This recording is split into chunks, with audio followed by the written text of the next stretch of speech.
Buddha once had to give a speech to a crowd of villagers while he was staying in one of their villages. When Buddha entered the assembly on the first day, he stood there for a while, took a moment to survey his surroundings, and then departed. Without using a single word, a sizable crowd had assembled to hear Buddha speak. People in the gathering were shocked to see such behavior from Gautam Buddha, but nobody asked. Everyone departed the conference after a while, and the religious gathering was held the following day. But there were far fewer attendees during the meeting.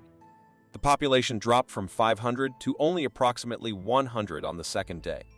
Buddha returned to the gathering, stood there, peered around, and then walked away silently. Once again, this surprised everyone. But once more, nobody questioned Buddha. A religious gathering was conducted the following day as well. And this time, there were just 50 people in the meeting, a drop in attendance. Buddha returned to the gathering, stood for a short time, looked here and there, and then departed once more without saying a word. This time, some people became irate because individuals arrived there after leaving their places of employment. However, no one questioned Buddha when the gathering met again the following day. And this time, there were only approximately 30 people in the meeting, a drop in the number of attendees. Once more, there were people who arrived at the assemblage, stood there for a while, looked here and there, and then departed without seeing anything. Once more, some individuals became upset this time, and some even began muttering to one another behind the Buddha. But none of their queries were addressed by Buddha, and he walked out of the... A day later, when the gathering was conducted again, the number of attendees had once again significantly fallen. Only 10 people were present in the assembly at this time. Buddha returned to the group, but this time, the Buddha sat down and began to speak. These 10 people received information on the subject from Buddha. These 10 people later became followers of the Buddha, and thereafter, they disseminated information about the MA throughout the world. Someone once questioned me, "Why did you, Lord, always leave the religious gathering without saying anything?"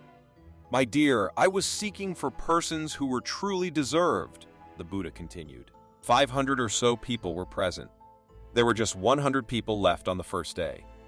The following day, most visitors were there purely for entertainment. They weren't there to hear my sermon. However, I was looking for those who truly merited my lecture, were genuinely curious, and could absorb and disseminate my knowledge to others. I went without speaking to the group for several days.